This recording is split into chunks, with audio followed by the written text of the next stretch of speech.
दोस्तों, स्वागत है आपका मेरे यूट्यूब चैनल टुडे जॉब्स में। दोस्तों, एयरपोर्ट में एक रिक्रूटमेंट निकल के आई है जिसमें मुख्यतः 50 प्लस पदों पे भर्तियां निकल के आई है। और इसमें जो बच्चे 10वीं ITI और डिप्लोमा पास हैं वो इन पदों के लिए आवेदन कर सकते हैं। अब बात करते हैं, इसमें जो पोस्टें निकल के आई है वो एयरक्राफ्ट टेक्नीशियन, आपकी जो पोस्ट रहने वाली है वो एयरक्राफ्ट टेक्नीशियन की पोस्ट रहने वाली है। और इसमें जो आपकी सैलरी रहने वाली है दोस्तों, वो 25,000 प्लस जो है आपकी इसमें सैलरी रहने वाली है। अब बात करते हैं, एयरपोर्ट की तरफ से ये जो रिक्रूटमेंट निकल के आई है वो ASL के तरफ से निकल के आई है। ASL के तरफ से निकल के आई है। तो ASL क्या होता है? ये ASL जो है all India engineering service limited होती है। और इनके जो कार्य होते हैं, जैसे आपकी एयर इंडिया हुई, इंडिगो हुई, स्पाइस जेट हुई, जितनी भी सारी फ़्लाइटें जो यहाँ लैंड करती है या फिर यहाँ से दूसरे देश को जाती है, उनमें टेक्निकल और नॉन टेक्निकल स्टाफ हुए, केबिन क्रू हुआ, टेक्नीशियंस हुआ, हेल्पर, सिक्योरिटी गार्ड आदि की जो रिक्रूटमेंट होती है ये ASL के थ्रू ही, Air India engineering service limited के थ्रू ही उसके रिक्रूटमेंट का कार्य किया जाता है। तो अब बात करते हैं कि एयरपोर्ट पे जो भर्तियां निकल के आई है, कुल कितने तरह के पदों पे निकल के आई है, इसमें सिलेक्शन का क्या क्राइटेरिया है, फ़ी कितने लगने वाले हैं। तो चलिए चलते हैं इसकी ऑफिशियल साइट पे और देखते हैं ये जो नोटिफिकेशन निकल के आई है क्या है। तो देख रहे होंगे दोस्तों, हम आ गए हैं ASL की ऑफिशियल साइट पे, asl.in/career वाले सेक्शन पे आ गए। अब जो इसमें नोटिफिकेशन निकल, तो देखिए इसमें जो नोटिफिकेशन निकल के आई है वो कहाँ पे देख सकते हैं, AI इंजीनियरिंग सर्विस लिमिटेड। अब इसमें नोटिफिकेशन जो निकल के आई है आप देख रहे होंगे। ये नोटिफिकेशन जो है, पहला walk in interview for the post of duty chief finance officer, और दूसरा है advertisement for the recruitment aircraft technician on fix term contract basis at Nagpur MRO। अब इसमें जो स्टार्टिंग डेट है वो 11/8/2023 को ये नोटिफिकेशन जारी किया गया है और 21/8/2023 जो है इसका लास्ट डेट है। अब देखिए यहाँ से एडवर्टाइजमेंट है, यहाँ से आप एडवर्टाइजमेंट डाउनलोड कर सकते हैं। तो चलिए इसके एडवर्टाइजमेंट को डाउनलोड करते हैं और देखते हैं क्या नोटिफिकेशन निकल के आए। तो देख सकते हैं दोस्तों, AIR engineering service limited Nagpur. अब देखिए इसमें जो ये एडवर्टाइजमेंट नंबर हुआ और ये जो है 11/8/2023 के डेट में रिलीज़ किया गया है। Notification for the recruitment of aircraft technician on fix term contract basis. तो इसमें जो आपकी जॉब रहने वाली है प्योरली कॉन्ट्रैक्ट बेसिस रहने वाली है, बट अच्छी है दोस्तों। अब देखिए AIR इंजीनियरिंग सर्विस लिमिटेड क्या हुआ, aircraft maintenance repair overall organisation DGCA द्वारा अप्रूव्ड है। तो ये एयरक्राफ्ट मेंटेनेंस रिपेयर इत्यादि के क्षेत्र में कार्य करती है और ये DGCA द्वारा अप्रूव्ड है। तो अब बात करते हैं इसमें जो वैकेंसियाँ निकल के आई है वो देखिए, details of eligibility experience for the post of aircraft technician. तो एयरक्राफ्ट टेक्नीशियन पोस्टों पे भर्तियाँ निकल के आई है। पहला है एयरक्राफ्ट टेक्नीशियन मेंटेनेंस या इंजन शॉप B1 ट्रेड की। तो इसमें क्या होना चाहिए, AME diploma certificate in aircraft maintenance engineering 2 से 3 वर्षों का होता है ये मैकेनिकल स्ट्रीम में। और अगर आपके पास ये नहीं है तो फिर आप देखिए डिप्लोमा इन इंजीनियरिंग 3 वर्षों का जो होता है, जिसमें आपका मैकेनिकल से होना चाहिए, एरोनॉटिकल से होना चाहिए, इन 2 ट्रेडों से। और आपका मैक्सिमम मार्क्स जो है जनरल वालों के लिए कम से कम 60 रहना चाहिए और SC ST और OBC के लिए 55% मार्क्स रहने चाहिए, तब आप आवेदन कर सकते हैं। अब दोस्तों इसमें मेन बात क्या है कि कैंडिडेट मस्ट हैव 1 ईयर, देखिए यहाँ पे क्या दिया हुआ है, candidate must have minimum 1 year aviation experience in the aircraft maintenance. तो आपके एयरक्राफ्ट मेंटेनेंस में 1 ईयर का एक्सपीरियंस होना चाहिए। चाहे आपने डिप्लोमा से, अगर आपने डिप्लोमा किया है तो फिर डिप्लोमा के रिगार्डिंग आपके पास जो है 1 ईयर का अप्रेंटिसशिप सर्टिफिकेट होना चाहिए एयरक्राफ्ट मेंटेनेंस में, तभी आप आवेदन कर सकते हैं। या तो आपके पास 1 ईयर का एक्सपीरियंस होना चाहिए एविएशन मेंटेनेंस के रिगार्डिंग, या फिर जो है आपको एयरक्राफ्ट मेंटेनेंस में 1 ईयर का अप्रेंटिसशिप सर्टिफिकेट होना चाहिए, तो फिर आप आवेदन कर सकते हैं। अब बात करते हैं दूसरे नंबर वाली पोस्ट की, तो aircraft technician maintenance B2 trade वाले की। तो इसमें देखिए, इसमें भी आपका है कि AME डिप्लोमा सर्टिफिकेट होना चाहिए एयरक्राफ्ट मेंटेनेंस में, जो 2 से 3 वर्षों का होता है, in avionic stream from institute approved by DGCA ये होने चाहिए। या तो फिर अगर आपने डिप्लोमा किया है किससे, इलेक्ट्रिकल से, इलेक्ट्रॉनिक से, टेलीकम्युनिकेशन, रेडियो इंस्ट्रूमेंटेशन इत्यादि से अगर आपने 60% मार्क्स अगर जनरल वाले के हैं तो वो आवेदन कर सकते हैं, और 55% मार्क्स OBC SC और ST कैटेगरी के हैं तो वो आवेदन कर सकते हैं। अब इसमें भी देखिए दोस्तों, इसमें भी आपका कम से कम 1 ईयर का एविएशन के रिगार्डिंग एक्सपीरियंस होने चाहिए। किस में? तो एयरक्राफ्ट मेंटेनेंस में। अगर आपके पास 1 एयरक्राफ्ट मेंटेनेंस में एक्सपीरियंस नहीं है तो फिर 1 ईयर का एयरक्राफ्ट मेंटेनेंस में जो है आपका अप्रेंटिसशिप होने चाहिए, तो ही आप आवेदन कर सकते हैं।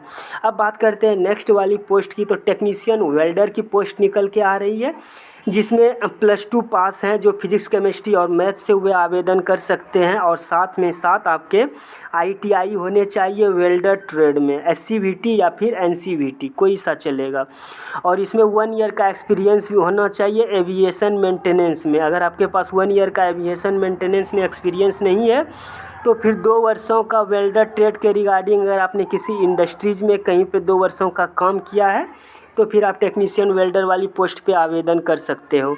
अब बात करते हैं 4 नंबर वाली पोस्ट की, तो टेक्नीशियन मैशिनिस्ट का इसमें +2 पास होना चाहिए फिजिक्स केमिस्ट्री मैथ में, प्लस में ITI होनी चाहिए मैशिनिस्ट ट्रेड से, SCVT होना चाहिए या फिर NCVT कोई सा ट्रेड चलेगा, मतलब SCVT से हो या फिर NCVT से।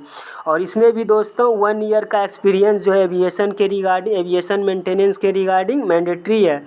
अगर आपके पास एविएशन मेंटेनेंस के रिगार्डिंग एक्सपीरियंस नहीं है तो फिर आपके पास 2 वर्षों का मैशिनिस्ट ट्रेड में एक्सपीरियंस होना चाहिए। अगर किसी भी कंपनी में आपने 2 वर्षों तक काम किया है तो फिर आप आवेदन कर सकते हैं। अब बात करते हैं एज का क्राइटेरिया क्या रहने वाला है, तो एज देखिए इसमें जनरल और EWS जो है 35 वर्ष, और OBC जो है 38 वर्ष देख सकते होंगे यहाँ पे, और SC ST जो है 40 वर्ष।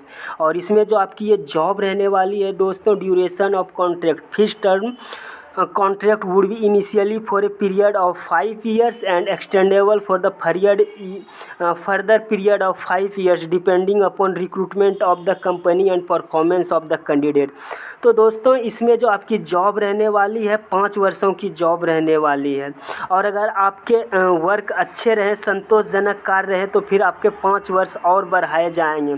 तो टोटल समझ सकते हो दोस्तों ये 10 वर्ष की जॉब है, तो 10 वर्षों की जॉब बहुत लंबी जॉब होती है और अच्छी भी है कि अगर आपने 10 वर्ष यहाँ पे कार्य कर लिया तो फिर हमको तो नहीं लगता, मतलब मुश्किल है कि फिर आपको निकाले, हो सकता है फिर आपको यहीं पे फिक्स कर दिया जाए। अब बात करते हैं कि नेक्स्ट जो है इसमें आपकी सैलरी जो रहने वाली है वो 28,000 पर मंथ आपको ज्वाइनिंग के टाइम मिलेगा, और फिर टाइम टू टाइम इंक्रीजमेंट भी होगा। अब बात करते हैं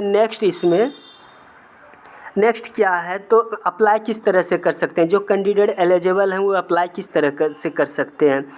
तो यहाँ पे देखिए इसकी ऑफिशियल साइट है www.sl.in, इसके करियर सेक्शन पे जाना है और 21/8/2023 तक रात के 11-12 बजे तक अप्लाई कर देना है, क्योंकि 11/8 से स्टार्ट है।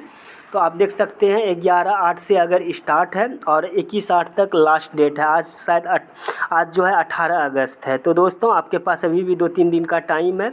अब देखिए इसमें क्या है कि all necessary document should be uploaded at the time of filling a form, hard copy of the document self attested should be submitted at the time of personal interview. Any document submitted at last date will not be acceptable और considered. दोस्तों आपको जितने सारे documents हैं वो जो हैं सारे के सारे ओरिजिनल डॉक्यूमेंट्स के फ़ोटोकॉपी करवा लेने हैं और उस पर सेल्फ अटेस्टेड सिग्नेचर करना है, और सारे डॉक्यूमेंट्स को दिए गए फॉर्मेट पे फिल करना है, दिए गए फॉर्मेट पे फिल कर लेना है। और आपको कोई भी हार्ड कॉपी अभी नहीं भेजना है। जब आपको इंटरव्यू के लिए कॉल आएगा या फिर मैसेज आएगी तो फिर आपको इंटरव्यू के टाइम वो लेके जाना है। अब बात करते हैं इसमें फ़ी क्या है, तो नॉन रिफंडेबल फ़ी एप्लीकेशन फ़ी है 1,000 रुपया लगने वाले हैं जनरल के कैंडिडेट को।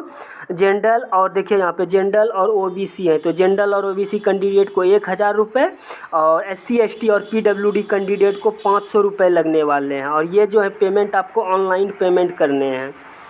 अब देखिए यहाँ पे नेम है AI engineering service limited, account number इतना है, IFC कोड इतना है, अब ब्रांच जो है HDFC नागपुर है। Demand draft cheque will not be accepted.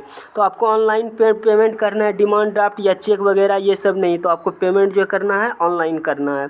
अब इसके सिलेक्शन क्या होने कैसे होने वाले हैं, selection will be through the process of technical assessment and personal interview. तो आपके जो सिलेक्शन होने वाले हैं टेक्निकल असेसमेंट और पर्सनल इंटरव्यू के थ्रू। और application series will be security by AI sir. तो सिक्योर मतलब जो है इसके अप्लाई किया जाएगा या फिर शॉर्टलिस्ट किया जाएगा किसके द्वारा, SL के द्वारा। अब देखिए eligible shortlisted candidate will be called for interview and time and date notification through email और फ़ोन। तो जो कैंडिडेट एलिजिबल होंगे उनको जो है इंटरव्यू के लिए फ़ोन या ईमेल या फिर फ़ोन किया जाएगा।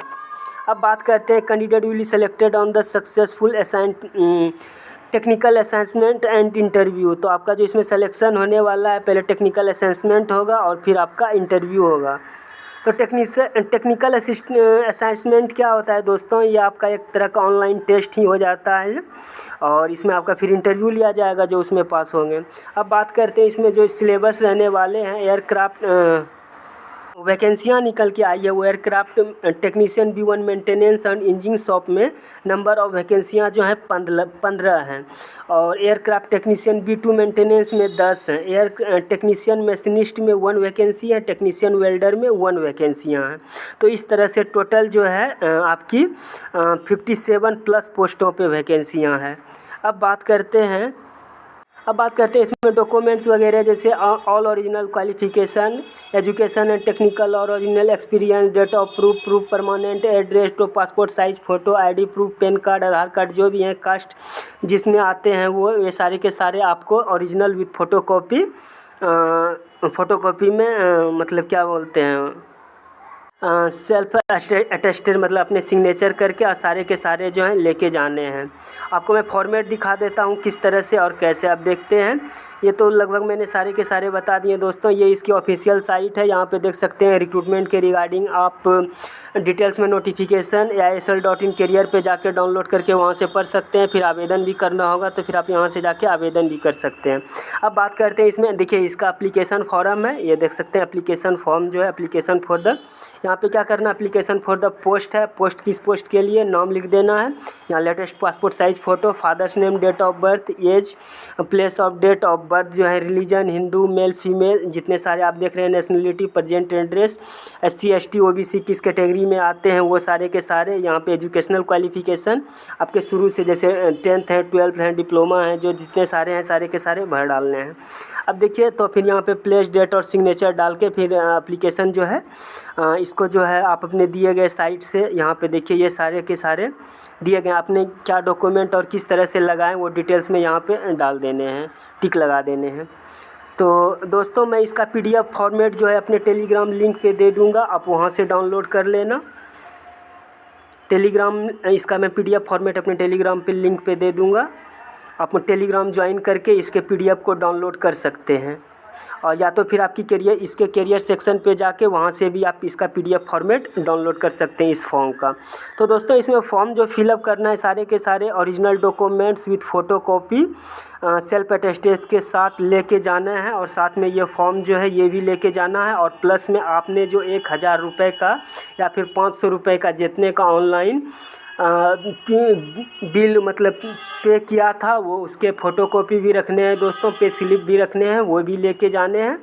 तो इस तरह से सारे के सारे डॉक्यूमेंट्स आपको कैरी करने हैं जब इंटरव्यू के टाइम में आपको बुलाया जाएगा। तो ठीक है दोस्तों, फिर मिलते हैं एक नई जॉब और एक नई जॉब के अपडेट के साथ। तब तक के लिए bye, have a nice day, thank you.